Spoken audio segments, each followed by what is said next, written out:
So guys, so amili kami para sa Pasko kasi nagpapanik-panik na yung mga tao guys. So ngayon bibili kami ng isda sa baon. So kasama ko si Jane, si Kramer, si Mommy Ford, si Cassie from US, karating lang. Uyo, tagpira ini sugad ini iya. 50 ang kilo. Ano, kabunggahan no? Kalakitok, namsa. Ano marasa nga luto ito? Sinigang, pinula. Ano mo kami? Ikaw nakaruyan. 150 na. 24 buwas.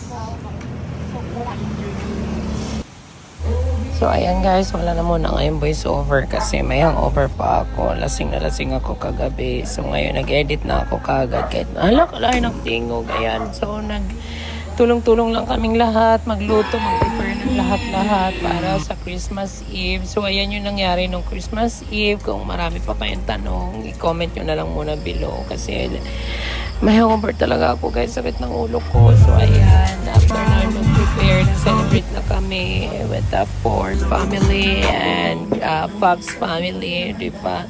And ayan, I'm so happy we gathered together. Alam, tingog ko guys. Ayan na guys, napay na guys. Masaya yun yung nangyari. Kasi nakakantahan po ngayon kami dito. Narin naman ayun, lorong na doon ang kulera.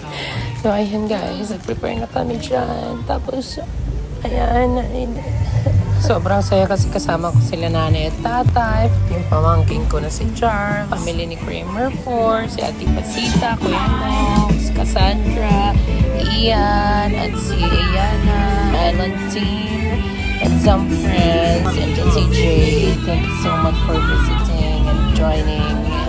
Thank you, Lord, for everything. Merry Christmas!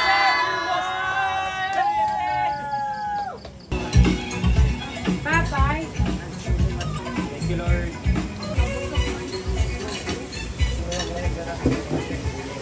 Thank you, Lord, so much. Thank you, Pop. Thank you, Lord, so much. Simpleng salo-salo ngayong gabi. And thank you also for family for sharing your blessing. Ayan, sa sarap ng mga dala nila, guys. Hanggang dito na lang muna voice over ko, guys. Grabe, lasing na lasing pa rin ako. Sa mga nanonood at nakikinig sa walang kabuluhan kong voice over. Merry Christmas, guys. God bless you. Oh, Pasko pa lang eh. Kalain man! Fountain Layton. Yeah!